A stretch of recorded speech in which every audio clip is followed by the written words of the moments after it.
It's the 23rd of October, 2015, and this is episode 30 of the Unseen Podcast.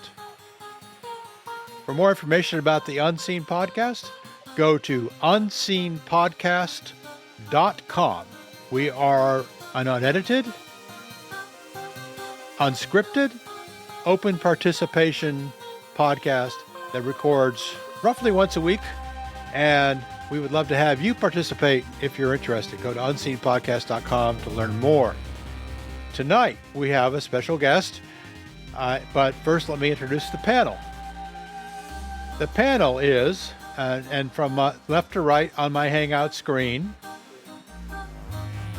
Adam Smith, sorry. Adam Synergy Smith. Go ahead. Hi, everyone. It's a pleasure to be here once again. And from deep in South America, Buck Field. Hi, Paul. Great to be here. From the frozen north of Michigan, Marsha Barnhart. Pleasure to be here. Good to see you again. And straight out of the cast of Portlandia, we have Nick Nielsen. Hello, Paul, and hello to everyone on the Unseen Podcast.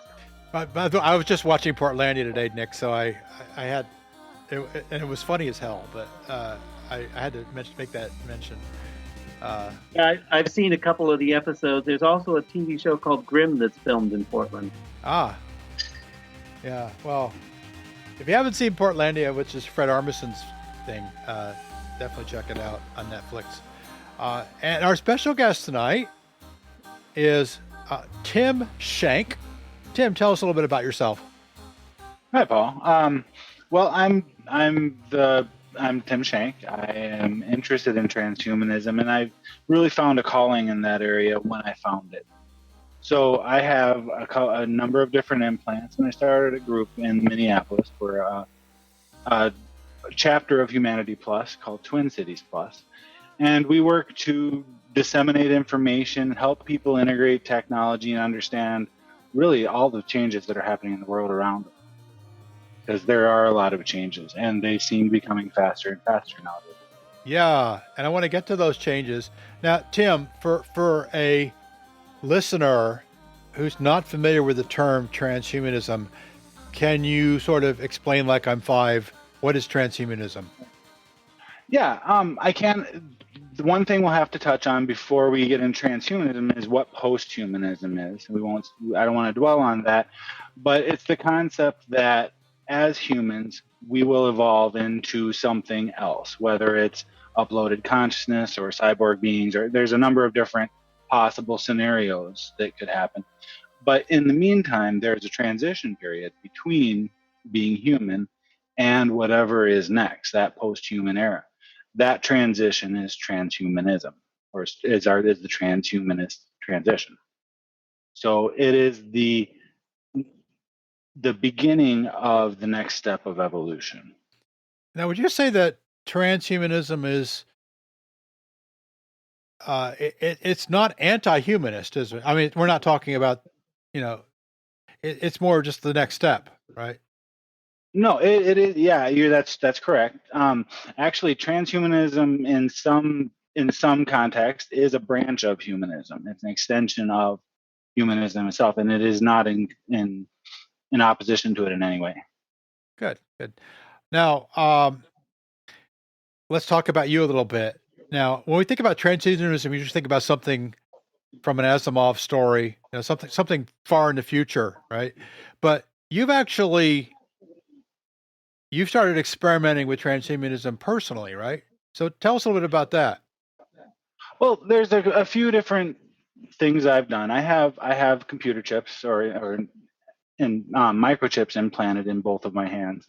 On one hand is an NFC tag. You might be familiar with that from Android devices, and now the new iPhone, where a sticker can actually cause a change or integrate with an electronic device. And you've seen this in corporate buildings in a lot of places where you have this card that you can scan from a distance and gain access.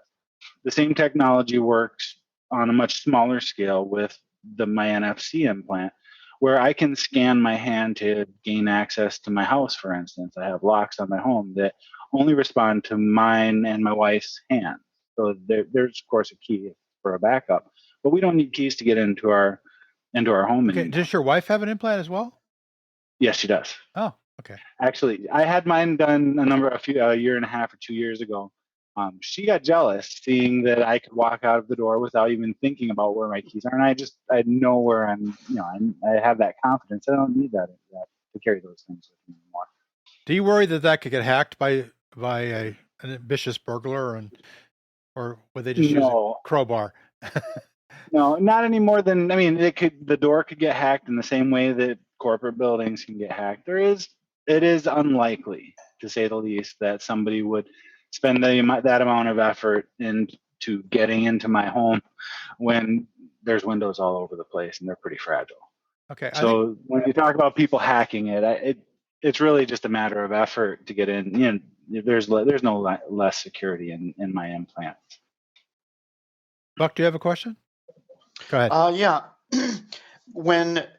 If trans is an intermediate stage between human and post-human, my typical conception of evolution is branching. Now, I tend to take a fairly pessimistic view of humans because I think that we haven't yet approached the average life expectancy of an average species survival. And during that time, we've done a lot to degrade the environment around us. But let's assume that we will beat the long-term indicators and survive to a new species. The trans movement, to be an intermediate species, kind of assumes that the destination is known. When things are fanning out, it's hard to know which branch is going to be successful. So I'm curious about what that vision of the post-human is. I think that's a pretty broad subject. There's really no way to tell what a post-human is. We have science fiction works and we have trends in technology, and we see a lot of medical cyborgs, I call them, people with prosthetic limbs or artificial parts of their body. It's become pretty common. So we can hypothesize, or we can kind of see what direction we are headed. When that comes to an extreme and you're talking about fully computerized beings or fully mechanicalized beings, uploaded consciousness, there's really no way to know at this point what that will look like. Does that fold into the concept of the singularity where we can't see beyond that? Is that? I think so. I think for me it does. We've all experienced increases in technology, and a lot of people think that we are outsourcing our memory to the internet. We have a form of telepathy with text messaging, and we are communicating with each other through the use of our tools. It's our tools that have, in a lot of ways, been incorporated into who we are and what we do. And at this point, now we're starting to see some real benefits, added senses, for instance, with the different types of the different types of sensors we have in robotics. There's so many different things that are happening. We can, I think, see where we're headed in that way a lot in that context. I have a question, Paul. Okay, go ahead. I was, we're talking about transhuman and post-human and that type of thing, but, the human, Homo sapiens sapien, is a complement of specific chromosomal makeup. And just because you toss a reader chip in your arm certainly is not going to transition you from being a human. And so it would take genetic manipulation on someone's part, which is certainly coming up, for us to be something other than the complement of chromosomes and the DNA makeup that we are now. What do you foresee would change us from being these humans to something that is not human anymore? Well, when we talk about things like mind uploading, right now, MIT, they simulated the C. elegans worm in a computer, and what they found is they mapped out every neuron in the C. elegans worm, which is a common worm for studies. And we found that worm, when put into a robot, that simulated worm, behaves like a worm. Now, they've recently just done that with a rat as well. I haven't seen the results of the studies, but now they have a full brain of a rat simulated in a computer.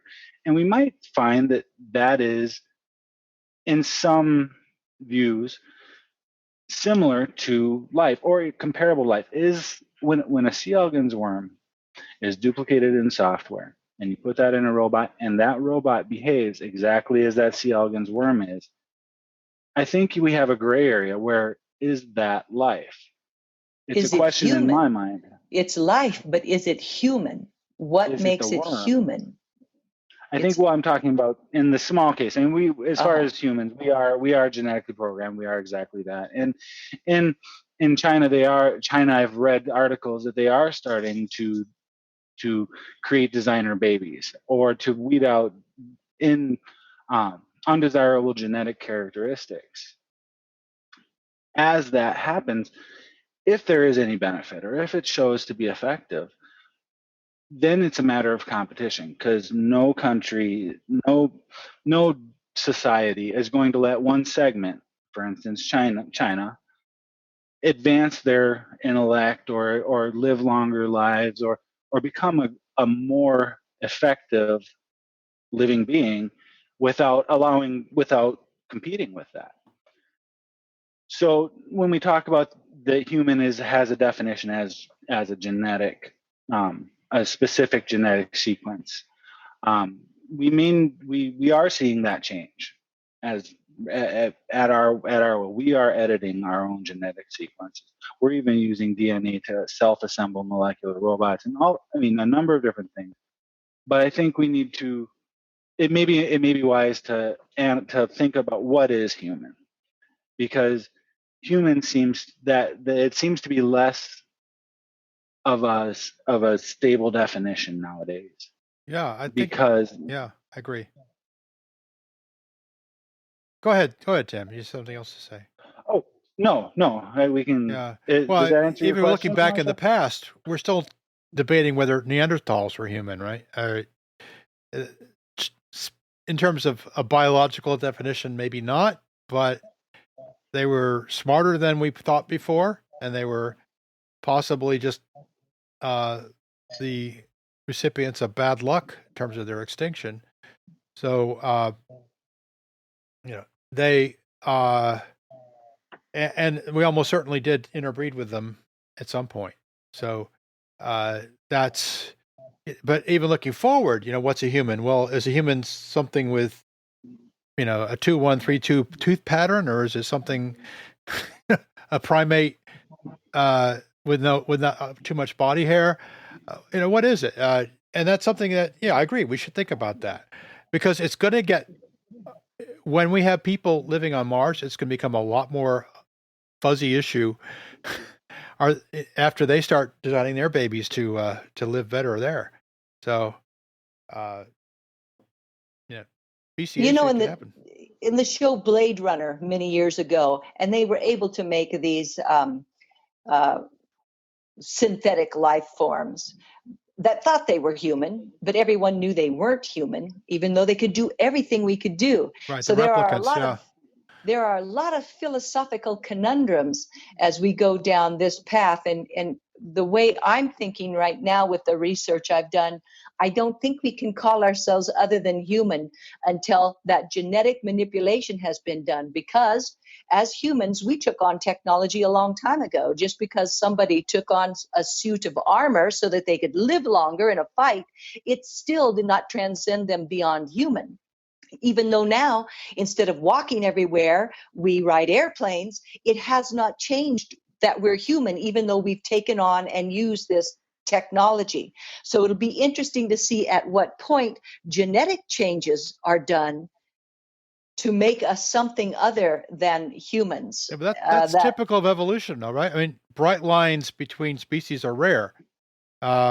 Usually the species diverge slowly over time, and then it's only after many, many generations you say, oh, these are two separate species, right? But you need to make Go ahead, You Nick. need to make a distinction between using human as an honorific term and using human as a biological term. There's a lot of confusion, and it becomes a highly politicized question. Even identifying Neanderthals as human or not, you have to separate off whether you're calling something human because you want to say it's a good thing or that's a wonderful thing, or you're calling something human because it has a particular DNA sequence. Well, and let's consider this. We have an incredible amount of genetic diversity in our species because of technology. We have eliminated many of the factors that would weed out different genetic mutations that have happened over the course of time. At this point, our genetic diversity is way beyond what you would consider natural. And by that, I think that kind of may address Marsha's point. Our genetic makeup is quite different at this point because of medicine. We have allowed people to live with genetic disabilities and create families and those families. So our genetic makeup is not the same as it was before technology. We are several generations into a different sort of genetic diversity than we would ever find in nature. That's true. And the selection pressures have changed a lot. I mean, just vaccines alone have, in the developed world at least, eliminated many of the selection pressures that used to drive our species evolution. Now, our children don't die of polio, they don't die of diphtheria, and that has changed the way we evolve. If you look at, there's a lot of mutations in the human genome that are there just to address malaria. And we're on the verge of conquering malaria, I think, and probably within a generation or two of that. When that happens, malaria will no longer be a driver. Something else will. But we're still going to evolve. But you guys, really, that's just a human being who doesn't have a disease process underway. You have not changed the human being just because you've been able to eradicate the human malaria. genome has changed a lot because of these diseases that we have. Survival of childhood diseases is an incredible amount of selection pressure. And that means that if you have a baby that's more likely to survive the diseases that are present in your area, that baby's genes are a lot more likely to get passed on to the next generation, and so on. And that over just 40 or 50 generations, that's very powerful change in frequency. So in the end, those babies would make something other than a human being just because they've had this change. Well, what you call a human being is the descendants of other human beings, right? Other human beings, yeah. We haven't changed species. I'm human because my mom and dad were human. Yeah. And you're likely to stay human until somebody manipulates your genetic makeup to where you are now, human neuro whatever. But at any rate. Well, you don't have to manipulate the gene. You just have to wait for it to change, like Paul is saying. If you take two human populations and you separate them, as an example of allopatric speciation, and you subject one group to one set of selection pressures and the other group to another set of selection pressures, their genome will diverge over time, and that would be speciation. Yeah, and birds, that happens all the time, where there's different things to eat in different places, right? Or different predators to avoid in different places. So in humans, but now humans have this totally unique situation that's never been seen before in all of biology. That is, we have the entire planet we can roam around. We have every other human on the species is, it can potentially be part of the mating pool, and our population is very large. There's now 7 billion of us. So evolution can happen much faster than it used to happen when there were only a few million of us. So there's a lot of, the changes, even without technology, we'd still be rapidly evolving. Well, on the subject of technology, Tim, what are some other things that are coming down the pike that you plan to literally make part of you?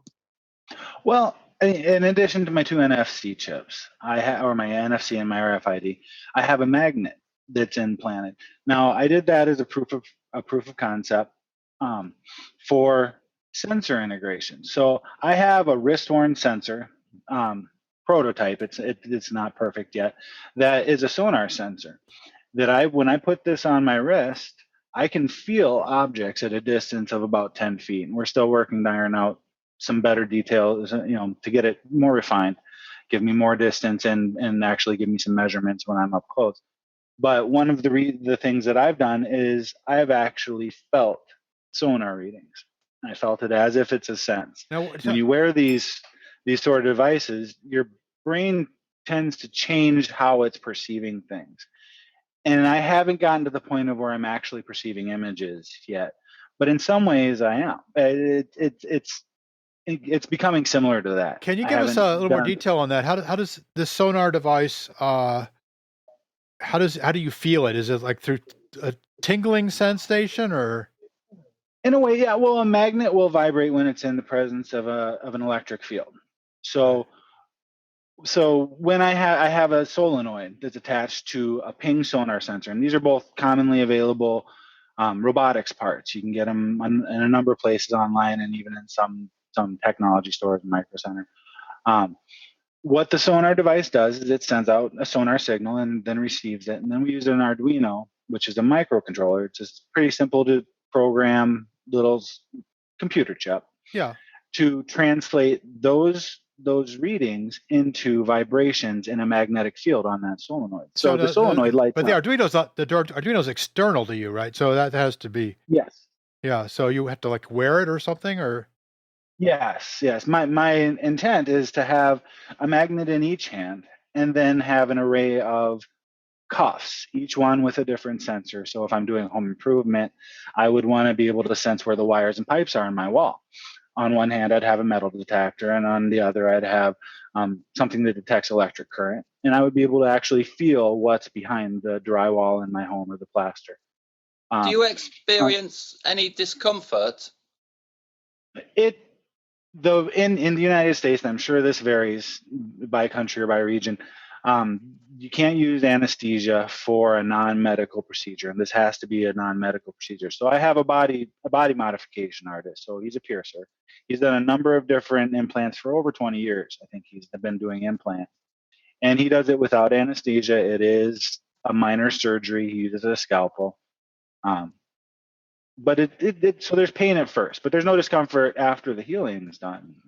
They're completely unobtrusive to me. Do you have scars? I have one small scar that I expect to go away within a year or two, but other than that, no, I have no scars. Okay. There's been some question about the fact that this is kind of a grassroots effort with a lot of transhumanists who have formed little communities, and they are not waiting for somebody to give them permission or for somebody to sell them something. Instead, they're blazing their own trail, which is what you are and the people that you congregate with. And I've read some rumblings about how, it'll be so terrible when people who can't afford to implant things in their body are going to be left behind.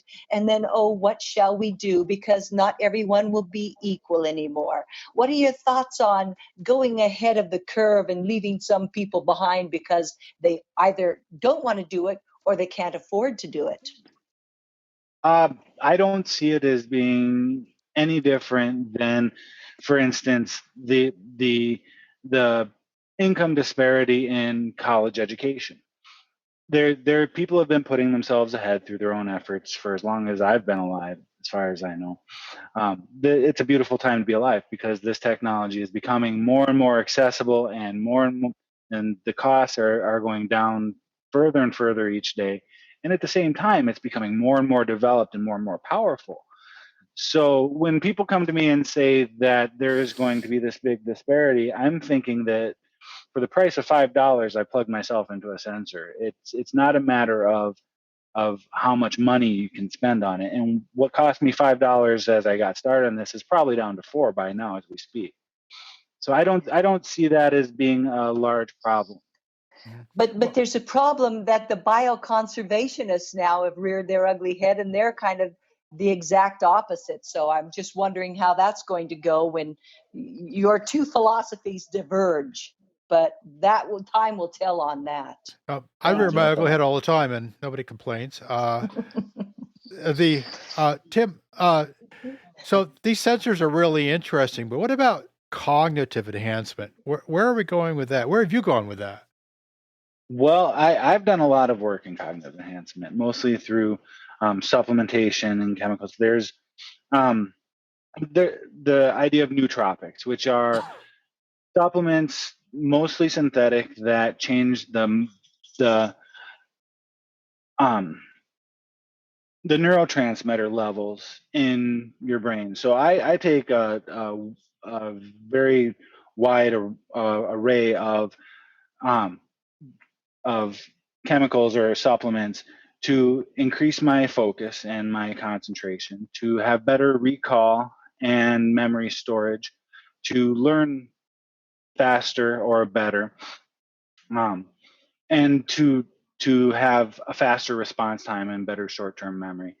I've had a great deal of success with what I've used. It's very different. Everybody's chemistry is different. My wife tried the same thing and had some negative effects that I have yet to experience.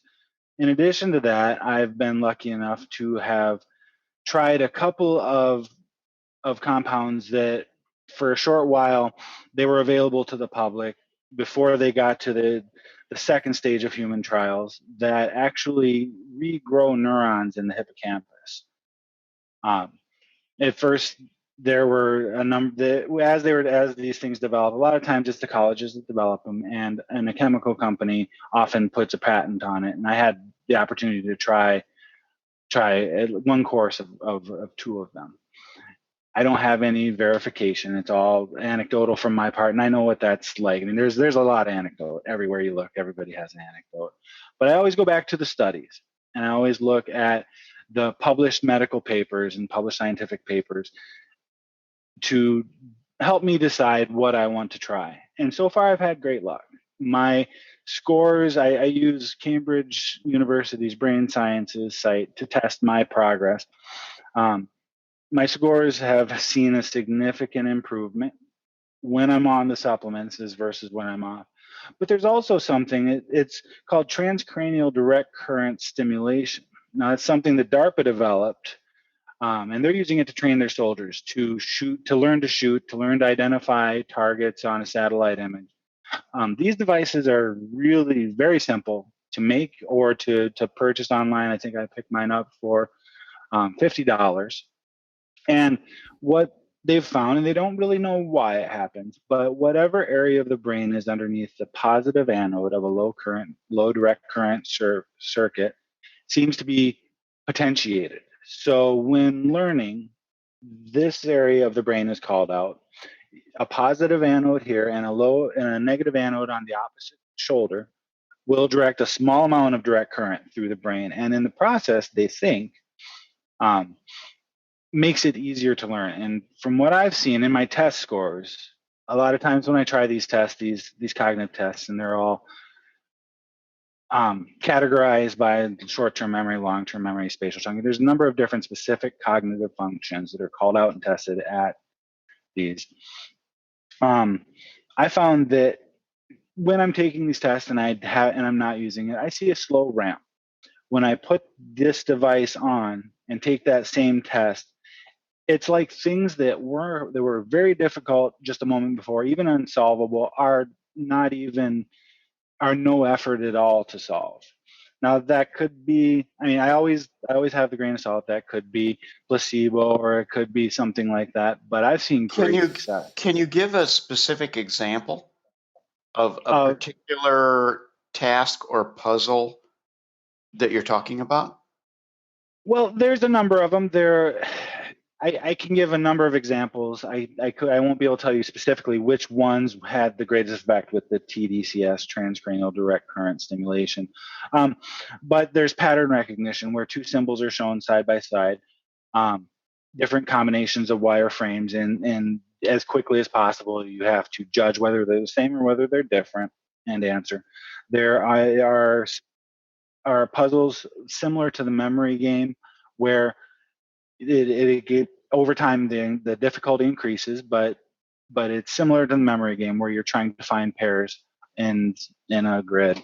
Other ones are things like I'm gonna forget the name of this right now, but there's a long-standing cognitive test where Hampshire tree test, which is it emulates on the website. It emulates nine balls on 6 pegs, and just moving those balls from peg to peg to get those numbered balls in order. And it's called the Hampshire tree test. You can find all of these tests at CambridgeBrainSciences.com. They're free to take. You have to sign up for an account to actually see all of the tests, but there are a number of free ones there. And they are broken up into different categories as memory, short-term memory, long-term memory, planning, spatial memory, pattern recognition. I may not have all of those right. So Tim, where would you like to go from here? Okay, I mean, you've obviously done far more than the average guy on the street to try to enhance yourself technologically. But although I don't know, somebody with a high-tech prosthetic arm might be ahead of you in some respects. So looking out, can sort of give us your outlook, a few years ahead, then beyond that, 10, 15, 20 years. Where do you think you'd like to go? Well, that's hard. I'd like to see, and there's in the transhumanist movement, the transhuman, the ideas that are contained. There's a lot of people that are hoping for utopia, and that's what I hope for too. I want to have the ability to do anything at any time and be able to have unlimited resources and as long of a life as I choose to have. Not have to have famine abolished in the world. That sort of utopia. That's what I'd like to see, and I think it may be possible. I think a lot of people are very idealistic on it, on the topic, but I like to hold those ideals for myself. So more of a vector than a place, right? Or a direction. I wouldn't venture to guess where this could all go. In my opinion, and this is different from many people that call themselves transhuman, I wonder if we have, in essence, hijacked evolution from the moment that we use the tool to create another tool.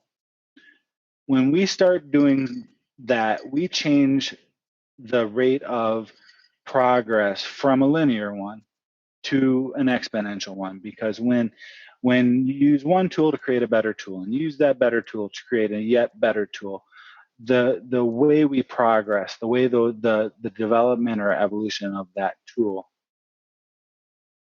changes from a linear to an exponential progression.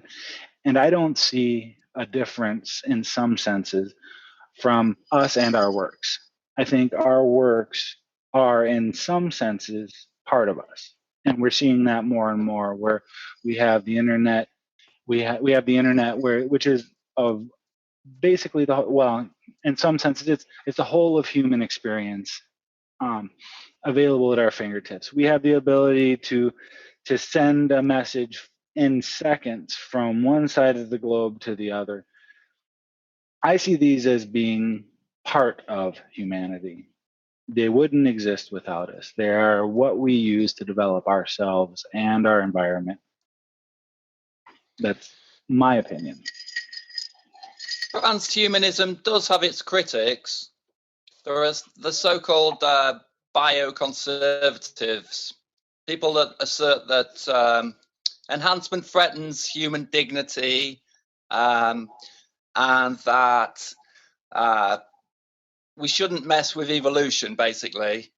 That if enhancement were a good thing, we would have evolved such things. What do you say to those sort of people? Have you ever encountered criticism like that directly? No, actually, I haven't had anybody try to convince me that technology is not. I've never met a person like that, And I've talked to a number of people. I know that there are people out there, and they may be right. I'm not here to say that one way is better than the other. It could come down, hypothetically, we could I all don't agree become with them. cyborgs in some way, and there's a solar flare that only the true humans would survive. There are risks in all of this. So I'm not in that. I don't think that way, but I can understand it, and it could be validated someday. I can see it. I think much of that criticism comes from religious groups, fundamental Christians, those sorts of people. But there are also ethical issues that we're going to have to work through at some point as we go forward. Would you agree with that there is going to have to be some sort of dialogue about where we're going and whether it's a good thing? I don't think there has to be a dialogue. In my mind, this is a semi-natural process that may have started when a man first used the tool. I don't know if we can stop this, or even if I don't know if we should try to stop this or pull it on the brakes, or even if we could. We are so dependent on these tools that we use that society, government would all have to fundamentally change for us to change direction at this point. It's a good point. Now, when people always want to talk about it, let's have a dialogue, but maybe that dialogue's already being held in Chinese, or Hindi. We is a pretty broad concept. There's a lot of we's out there. So in that, your way of looking at things, maybe even a robot that's smarter than us that takes over our jobs is us, right? In a sense. And now, about a year ago, I talked to Robin Hanson about this. I don't know if you're familiar with him. He's an economist who's written about what happens when robots get smarter than humans. Right now, the world economy is doubling about every 15 years. Under that regime, the world economy would double every few months, perhaps. I mean, that's where we start talking about a singularity, right? I mean, there have been multiple singularities. The agricultural revolution was a singularity. The industrial revolution was a singularity. And now we're right staring in the face of the next one, where our machines are going to get very smart. Now, here's the question that I think is the biggest question. Maybe I'm wrong about this. Probably am, because I'm wrong about most things. But are we going to be able to hitch a ride on that rising star? The fact that our technology for handling information is growing so fast and getting so much better so quickly. Can we humans, not just putting sensors in our bodies, but actually and not just taking vitamins or supplements, but actually jacking into that technology so we can make our own minds something different than what, to me, that's, I don't know if you consider that posthuman or transhuman, but so that we can keep up with these machines that are about to become smarter than we are. I don't know if theoretically, I think that in the idea of the singularity is that we can't. We cannot, as humans, keep up with the exponential development of technology.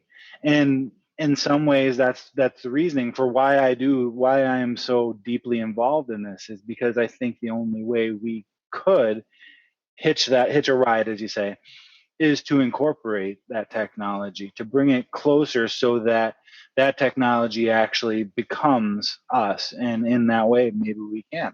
Yeah, Ray Kurzweil uses the term merge with our technology, right? Yes, he does. And he's hoping to live long enough to where he can do that.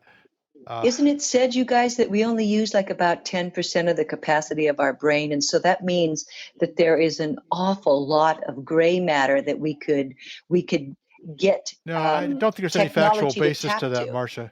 That No. you think the human is using as much of their capabilities as possible right now? Maybe not, but the 10% thing has been debunked completely. The movie Defending Your Life makes a lot of fun of that. If you ever get to see that movie, but so you think the mind of the human is as good as it can get without I wouldn't say that. enhancement. I wouldn't say that, without enhancement. because we know that there are humans who are incredibly more intelligent than average, right? Yeah. We've all known somebody like that.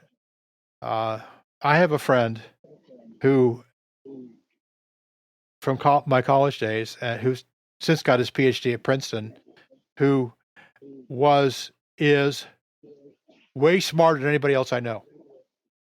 And how does his brain get like that? Just some kid from Iowa, right?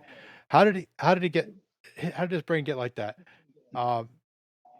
I don't know the answer to that question. If I did know the Now answer to the you are not saying bad things about people from Iowa. No. I hope. No, he is this guy. Because I got to tell you, As someone born in Fort Dodge, Iowa, I've got some issues with that claim. But Iowa Paul, is not considered to be, well, I don't want to go there. Iowa's fine, okay? Well, let me just say that in Iowa, we speak the best understood form of English that exists in the world. Okay, I don't want to sidetrack this on Iowa. As we all know, Captain Cook Surely from not. Iowa. Some of the You're You're people not who telling me, Buck, that people in Iowa speak better English than an Englishman.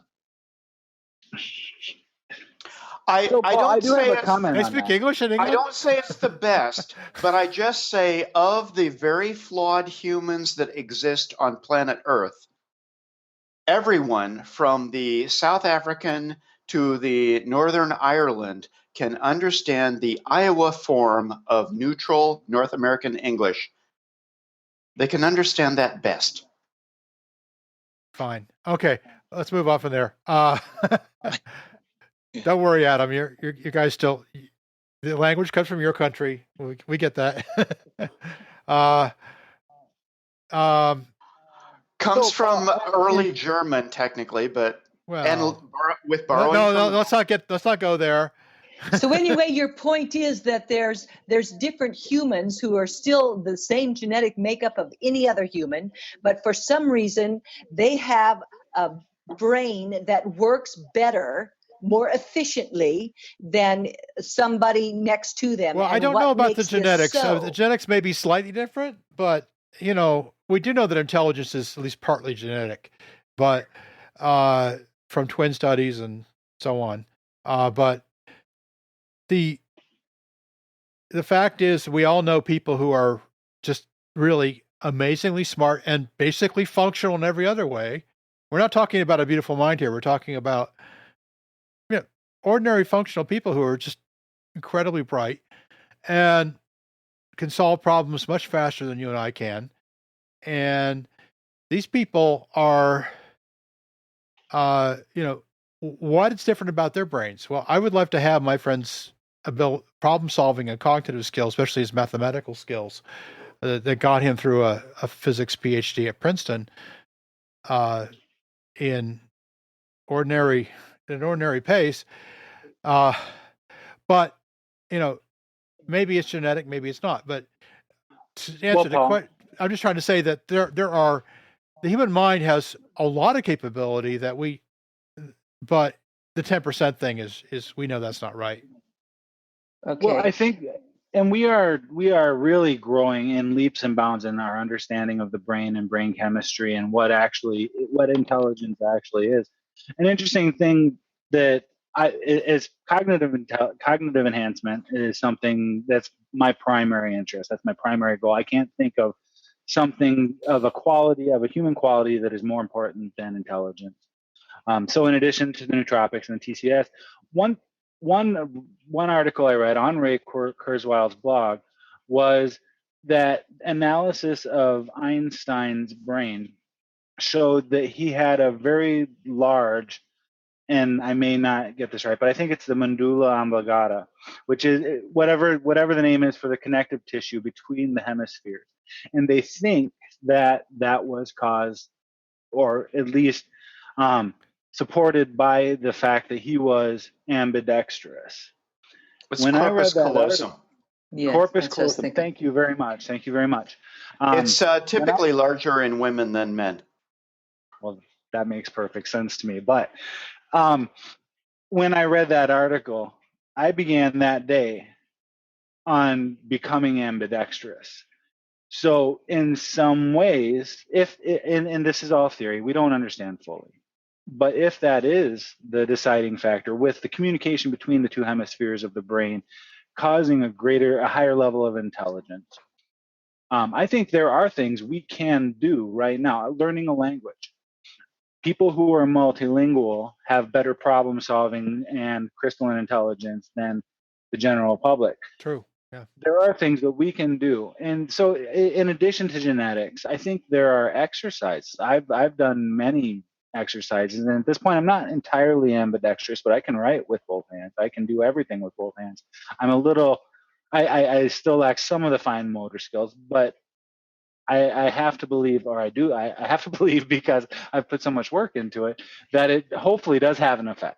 But in a way, Tim, you're kind of at a disadvantage right now, too, because the things that technology could bring you, that you don't have to spend time, going along a timeline learning something, is not available to you because you can't even get stuff implanted into your body without having to feel pain. You aren't even allowed, as a human being who wants to be a transhuman, to get anesthetics, to have things put in that you would really value that you can't have right now. That doesn't seem right in a way. I mean, it's your body, and if you get with somebody who could do this operation for you and could do it safely with your consent, then, that seems like you're being unduly held back from this great frontier. I don't know how you're going to work around that at this point. Are there any ideas that you guys are throwing around in your group to combat that? No, in our group we're very casual. We're all of the hacker mindset. So whatever is available, the people in my community, or the people that I interact with the most often, have that hacker mindset and are going to make it happen with the tools that are available, regardless of that. Now, I'm not talking about I guess I am talking about doing surgery. I have a piercer that is doing minor surgery without anesthetic.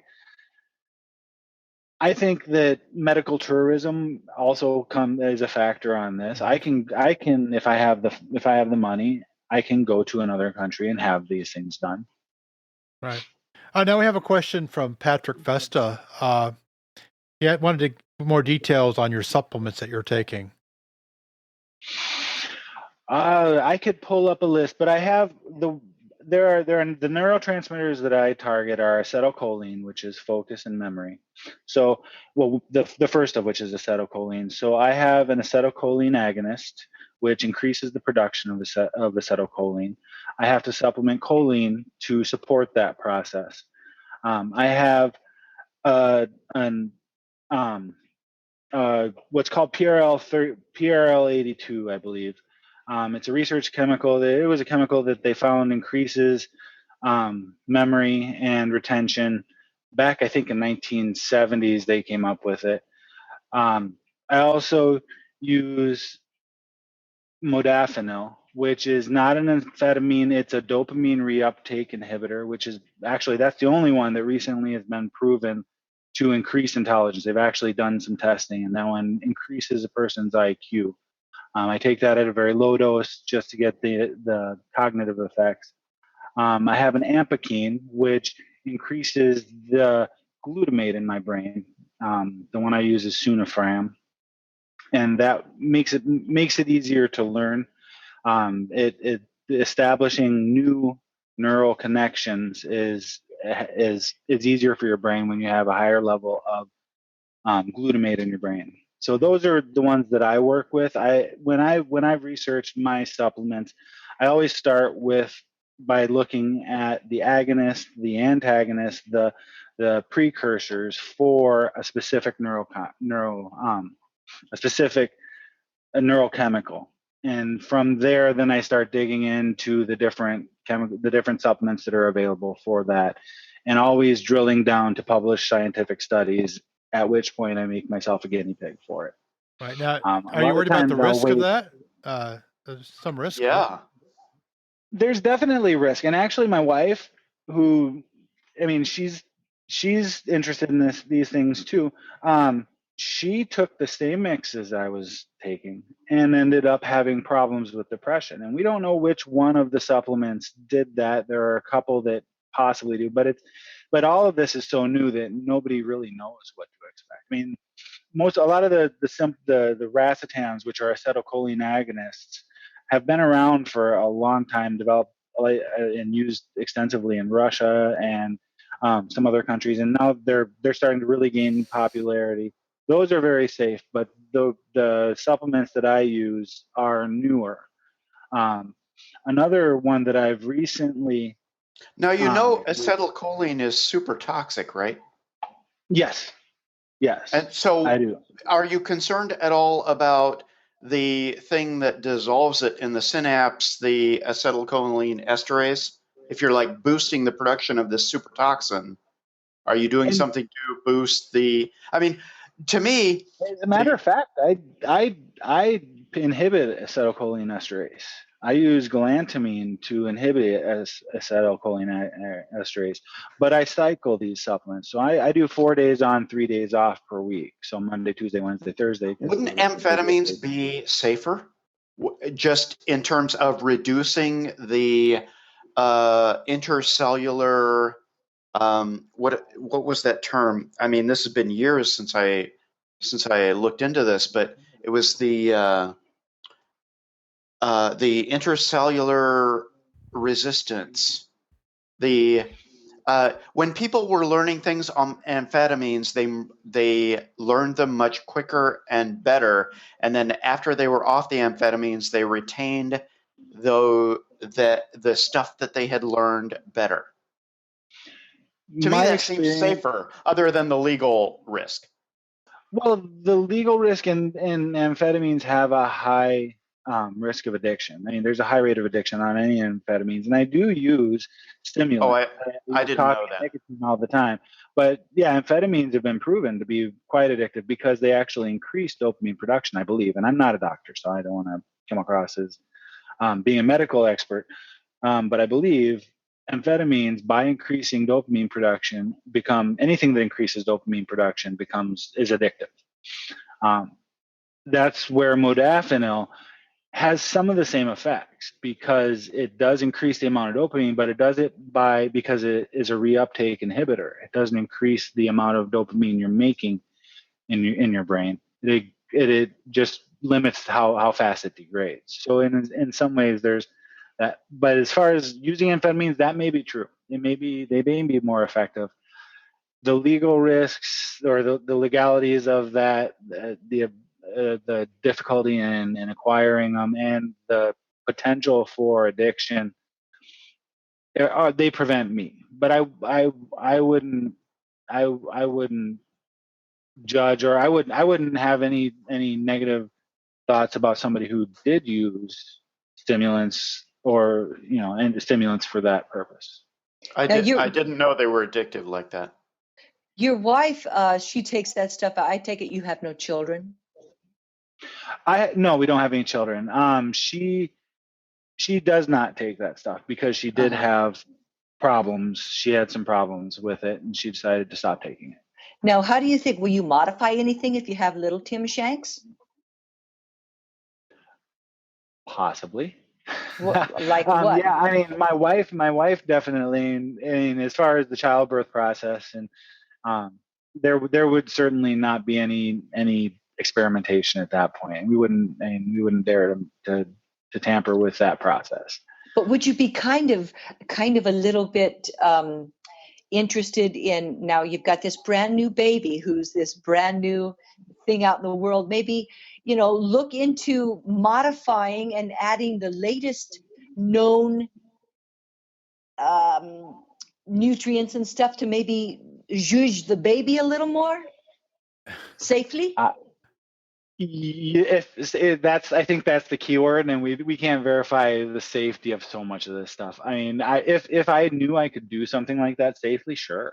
If we had the ability to alter the genetic makeup of a child to eliminate disease and increase intelligence and increase vitality, and I would certainly do that if we knew we could do it safe. Yeah. I mean, a proper diet alone would do it. I mean, some kids just get thrown a burger and French fries. But if you have a really high quality diet, that helps things too. And then, so that would be interesting. Of course, then, well, you'd probably get thrown in jail, wouldn't you? No, well, as somebody who has a couple of kids, I can tell you that getting high quality diet into them is a big challenge in today's world. Yeah. But we do drug our kids a lot. A lot of people have their kids on methylphenidate, and I've given my kids that choice. So one of them has accepted it. What is it? What's the common name? Ritalin. Probably your boy, right? I have a boy and a girl. But who's taking the Ritalin? I'll bet you the little boy. Well, the girl's a little older, so she's decided not to take the Ritalin. That means yes. Yeah, the boy. Yes. But it helps him with a couple of things. And as soon as he tells me he doesn't want to take it anymore, he's off of it. We'll stop. I'm not going to force him to take it. Yeah, the question is, why is that so common anymore? It didn't used to be common when I was growing up. You had little boys and little girls run around in the schoolyard and get all that out. And now something is not right here. Well, there were agree. Were a lot of hyperactive children back then, and there are now. I don't think so. No, I just categorically reject that. Something has happened.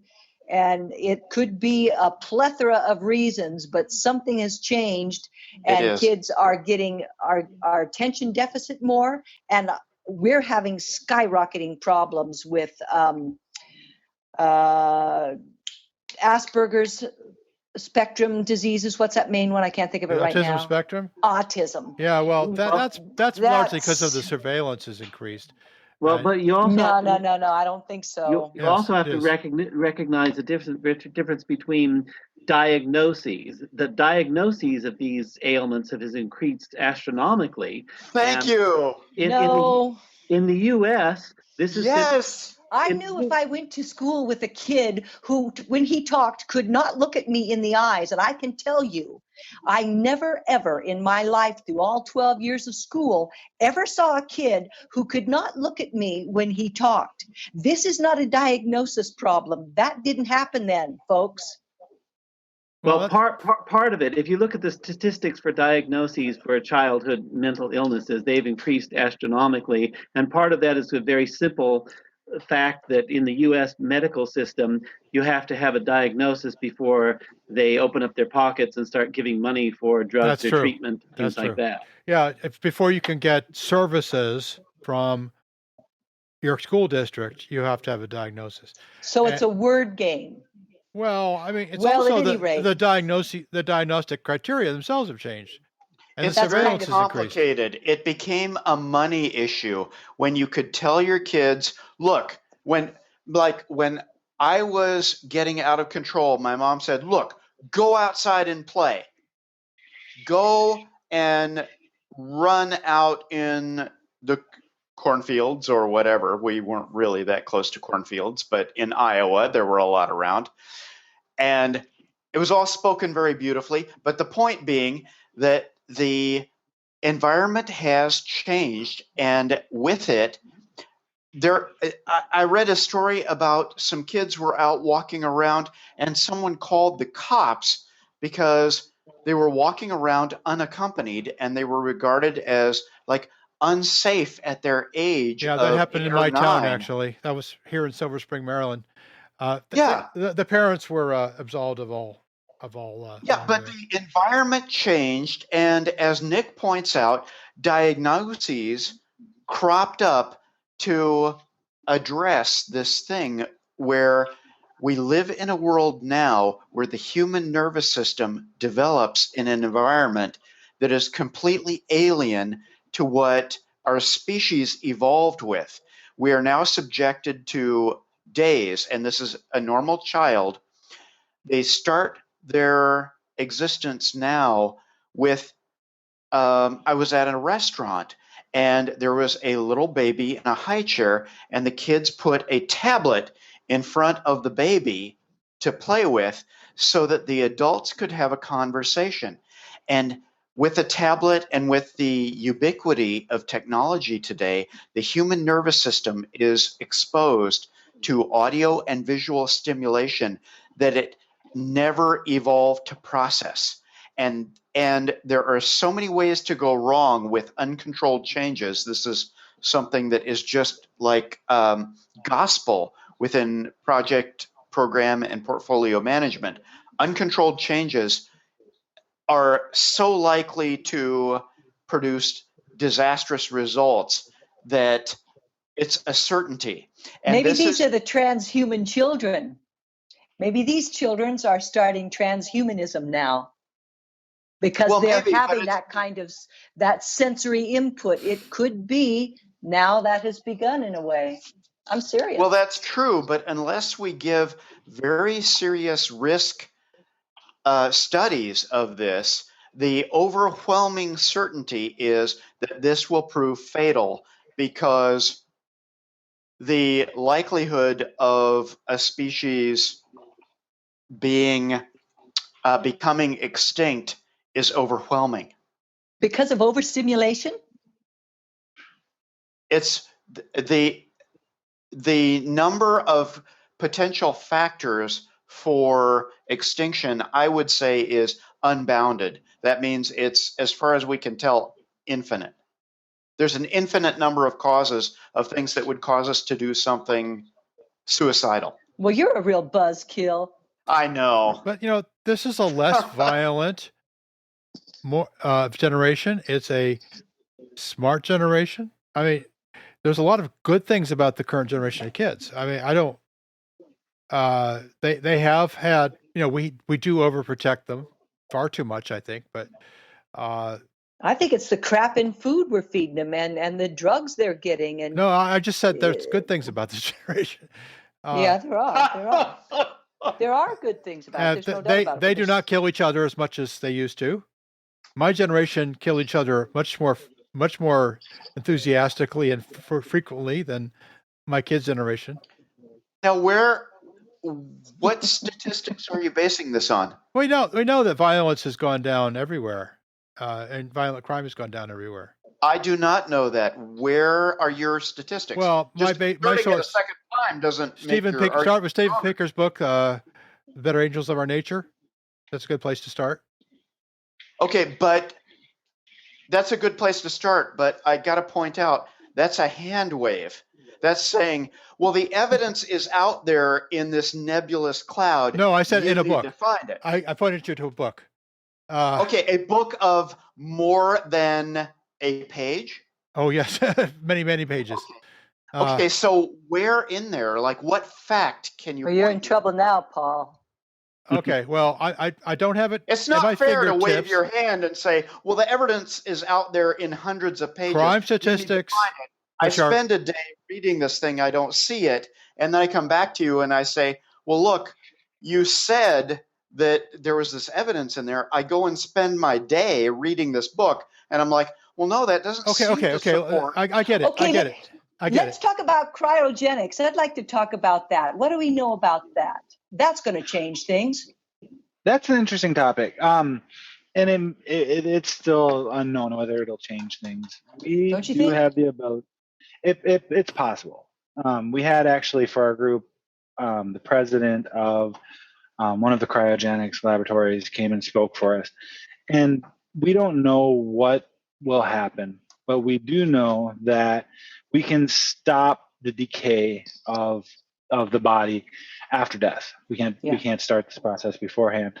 And in the process, there is damage done. We can basically put antifreeze and substitute the water in the cells of the body with an antifreeze, and then freeze a body, with the hopes that medical technology will catch up and be able to reverse not only the damage that we do with the cryogenic process, but also possibly cure the diseases. Some people are even opting to freeze to have only their head preserved, in the hope that their brain or their consciousness and mind will somehow be able to be transferred into another sort of body. Now, that would be kind of a form, if you could do that as a hibernation technique without the body without the invitrization, which essentially means that you don't have blood working anymore. But a system similar to that might be how we're going to get out to the stars, where, like robotics would keep exchanging this fluid that's required to keep the human viable, and in this extreme state of close to death that can be revived upon the arrival of the destination. And I'm wondering if cryogenics is probably going to make a big contribution in that area. It's possible. I think it's too early to know at this point. We do know that we can freeze a body. We do know that we can stop the decay. We really are, it's a crapshoot. We don't know if we're ever going to be able to revive these people, or what the effects of that's going to be. Well, yeah. I mean, longevity is a better solution than freezing yourself, right? I mean,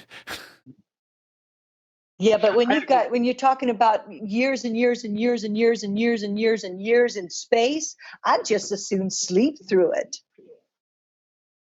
well, maybe you can. That's a little different than cryogenics. You can right? stay awake, but I'm going to go sleep, and then when we get there, I'm going to be refreshed. You're going to be all tired. Well, I've done a lot more reading.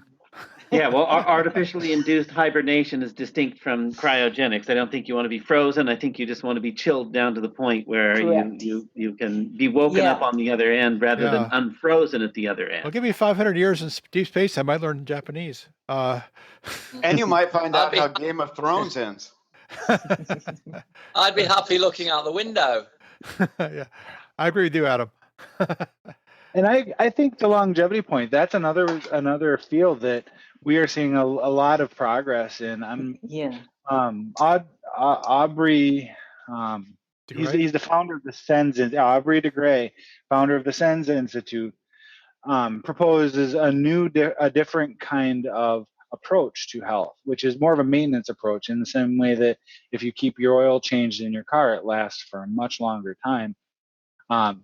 He suggests that keep creating a maintenance approach, or going through a maintenance approach in terms of our healthcare to mitigate the damage that we're doing that accumulates over a lifetime that may lead to Alzheimer's or some of the end of life diseases that we're calling epidemics now.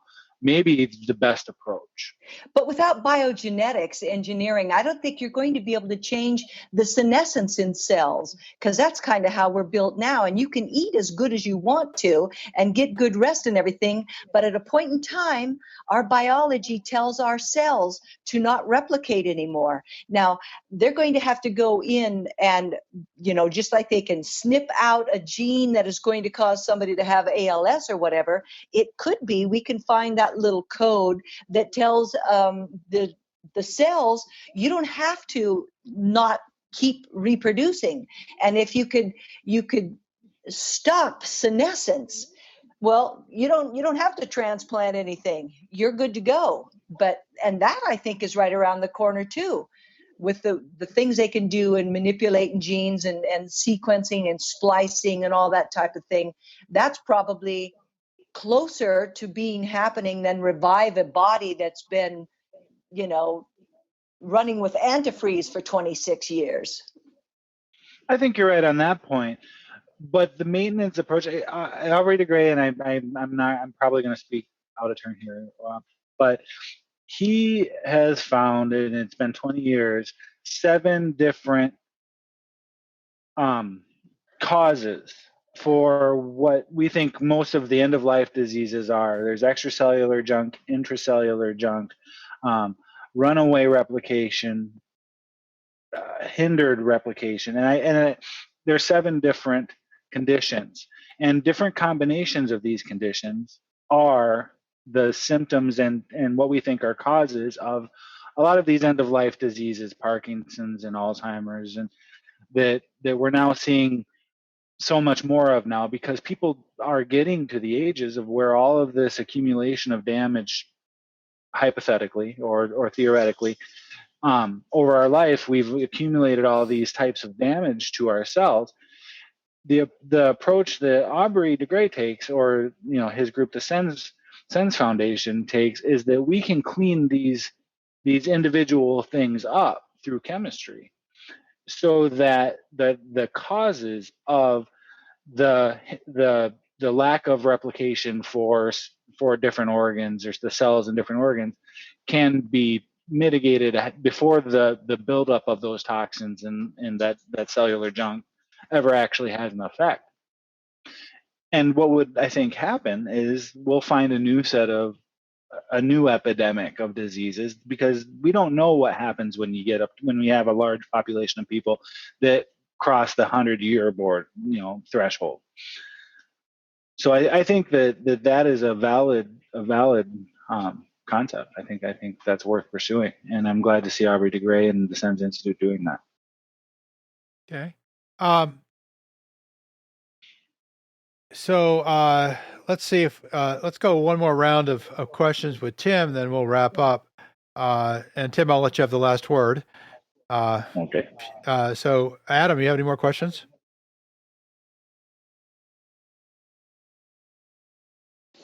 I've not been persuaded myself to go out tomorrow and get magnets and chips implanted in myself. If you give me your best sales shot, Tim, what can you do to persuade me? Well, I could say that with the incorporation of technology, in the near future, we will be able to interact with our devices in ways that we have never seen. We will have our environment and the Internet of Things and our technology all around us will understand us, be able to sense us, and know who we are and what we want.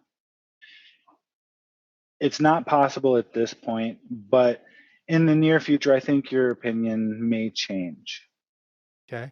Buck, how about you? I guess I would say, what is the closest near-term advance, Tim, that you're looking toward in terms of internal implants? And what are you looking forward to in the short term to put inside yourself, and what do you want to do with it? In the short term, I think interface devices, ways that we can perceive technological output, is going to have a great value in the future. For instance, something that I would love to have done is to have bone conduction or cochlear implants put in that will give me a constant feedback from my technology. So when there are devices, when there are news alerts or certain conditions that my phone can sense, can monitor, can read the internet and Twitter sphere or whatever, and give me real-time information about things that are happening in my community and in my world. I think that is near term where I see the greatest value, is having a greater integration, having our devices speak to us on a more constant basis. Does that answer your question? Okay. Yes, it does. One other thing. What's the dog behind you? Which one's behind me? We have two of them. We have a Springer Spaniel Basset Hound mix and a Springer Spaniel mixed with some sort of terrier. There's one right behind your right shoulder right now. The black and white Springer mix. Yeah, they're both black and white, and they're both Springer mixes. So right now, I don't know if you can see that there's two of them there. Oh, okay. Marsha, how about you? You're still muted, Marsha. Sorry, there was an early transhumanist in the Los Angeles area who formed a group, much like the group you belong to now, in the late 60s and early 70s. And he was a futurist, and he named himself FM 2030 because he felt he would live to be 100. He was born in 1930. And moreover, he felt that by 2030, transhumanism would be well underway, well established, and successful. What's your thoughts about the 2030 mark for this? I think I think that that's realistic. I think we're seeing more and more integration with technology every day, and especially in the medical realm, the value of integrating technology is proving to be to give people back their lives. And when you have people who are disabled being able to feel normal, that is, and to be normal and to participate in the world in new ways, I think that's going to be a huge driving force. It's going to keep this, what some people call a movement, I don't consider it that, but some people call a movement, moving forward steadily. Okay. Well, it's only 15 years away, and there's been leaps and bounds already. So we shall see, shan't we? I think we will. Nick Nielsen. I would like to return to the brief discussion of transcranial direct current stimulation, which Tim had mentioned, and I understand you're a practitioner of that. Is that correct? That's correct. In reading about the transcranial direct current stimulation, I see that it's considerably more powerful than the magnetic influences or whatever used in what's sometimes called the Koran helmet or the God helmet. That this fellow who's invented a helmet that supposedly he put it on people's head and it stimulates them to have a religious experience. That's hasn't been widely replicated, so there's a lot of skepticism about it. But I'm curious if as a result of transcranial direct current stimulation, anyone has experienced altered states of consciousness or claimed to have experienced that, and if there's any interest in what Abraham Maslow would have called the peak experiences as a result of the transhumanist methods of stimulating cognitive enhancement or even emotional or sentient enhancement.